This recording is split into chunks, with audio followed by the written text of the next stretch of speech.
Can traveling become cheaper than staying at home? Hello!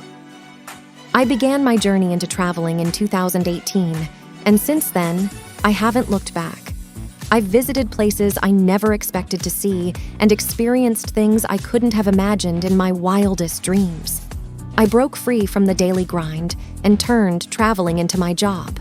Over the course of 5 years, I've spent the most extended period in one place for just 1 month. But here's the real question. Does this mean I'm wealthy, or that my parents foot the bill for my adventures? Definitely not.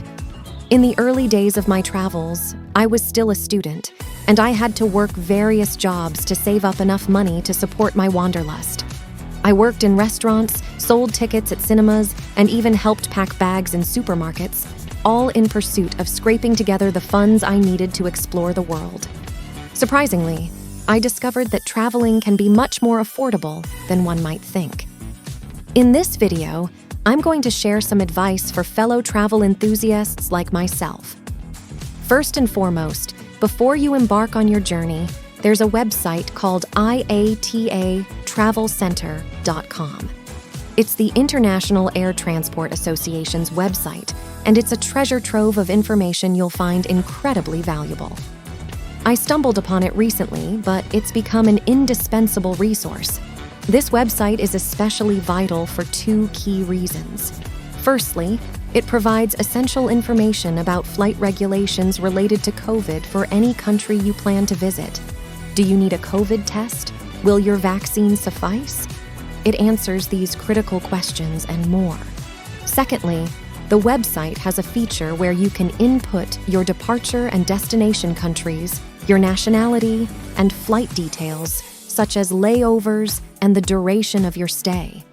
Based on this information, it informs you about visa requirements, PCR tests, visa on arrival options, permitted length of stay, and all the other rules in a clear and concise manner.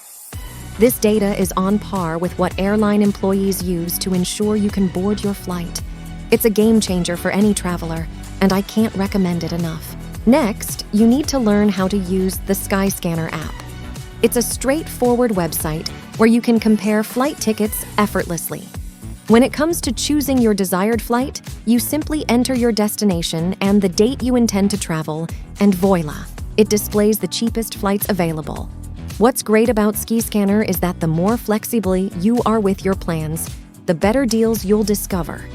For instance, instead of selecting a specific date, you can opt for an entire month, and it will search for the day with the most affordable flight. You can even broaden your search by choosing an entire country instead of a single city. Skyscanner will then find the cheapest city to travel to within your chosen country. If you're feeling spontaneous and don't know where you want to go, Skyscanner can show you the least expensive destinations from your country, either on specific dates or throughout the year.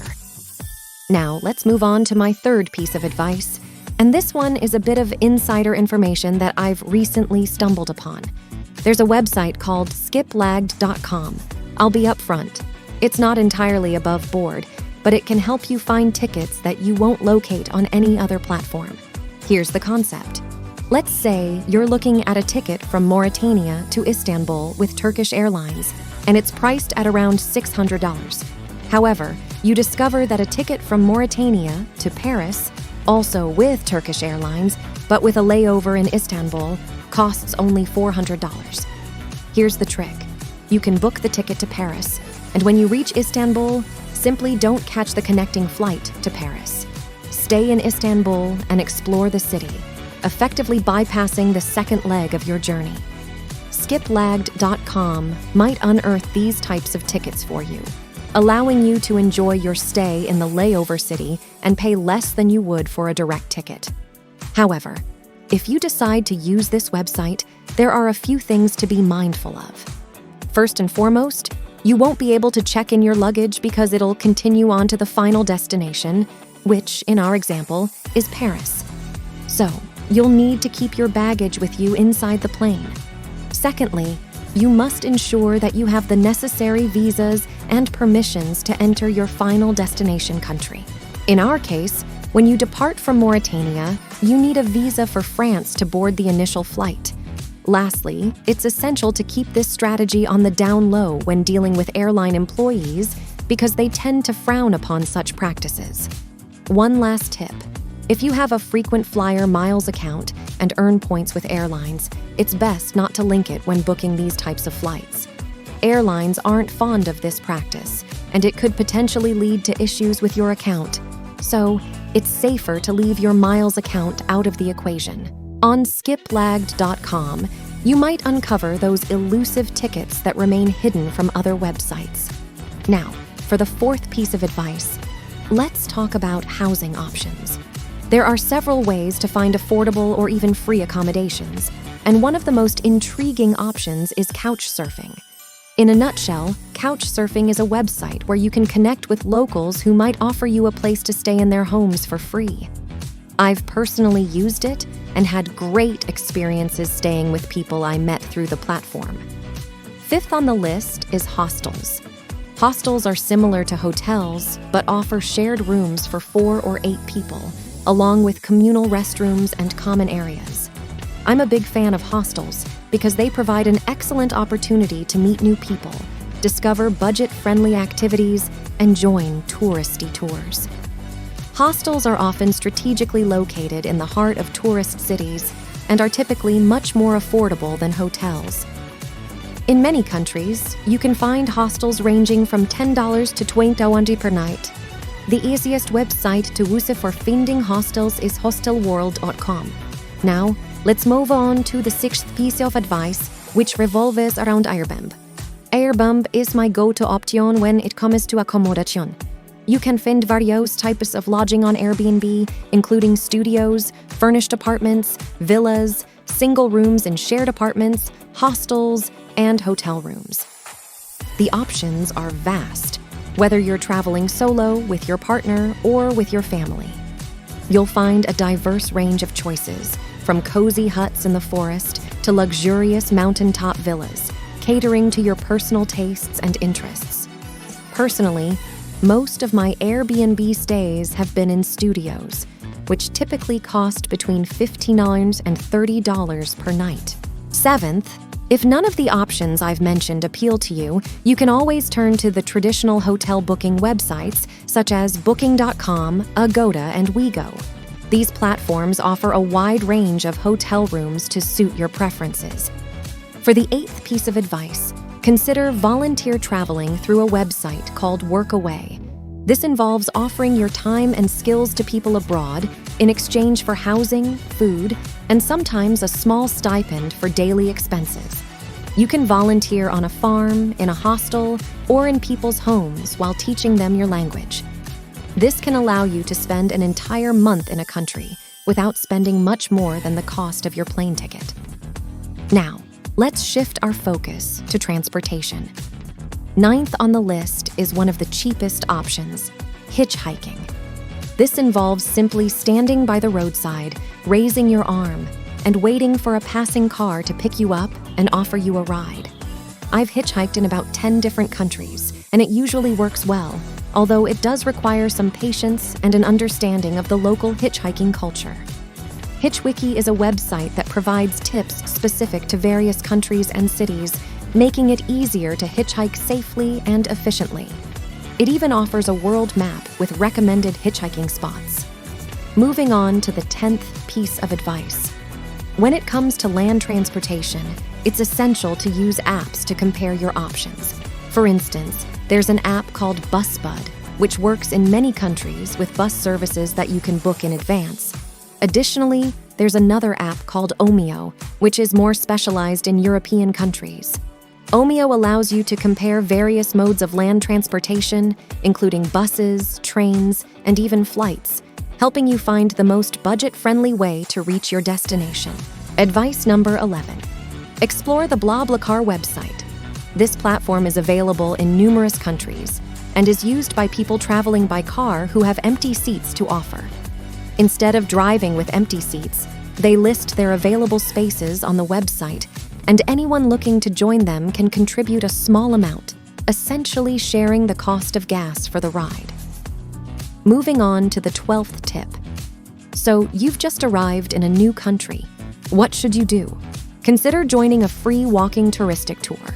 These tours typically last between 2 to 4 hours and offer a brief introduction to the city. At the end of the tour, you can tip the guide whatever you feel is appropriate, since it's a tip-based service. Free walking tours are available in most tourist cities around the world. To find one, simply enter "free walking tour" along with the name of the city into Google, and you'll discover plenty of options.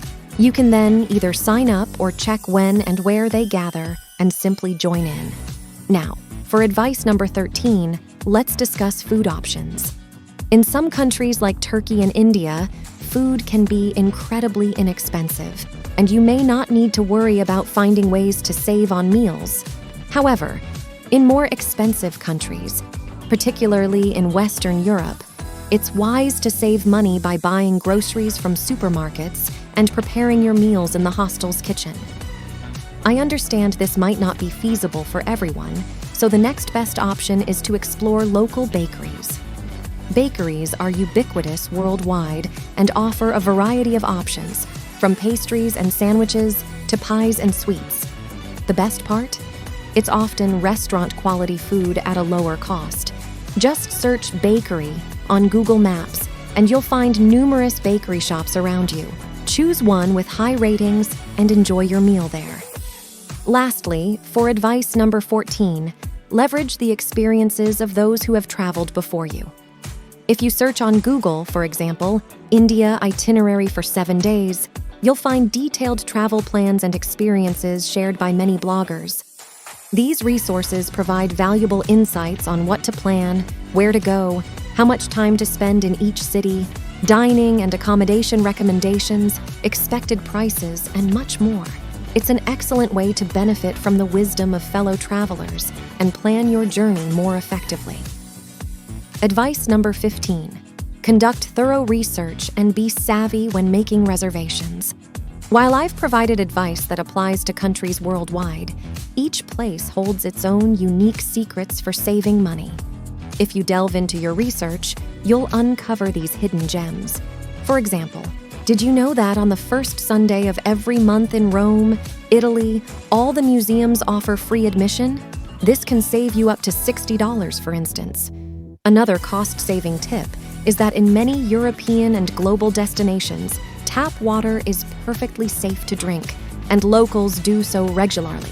So instead of spending a significant sum on bottled water, carry a reusable water bottle and fill it up from the country's taps.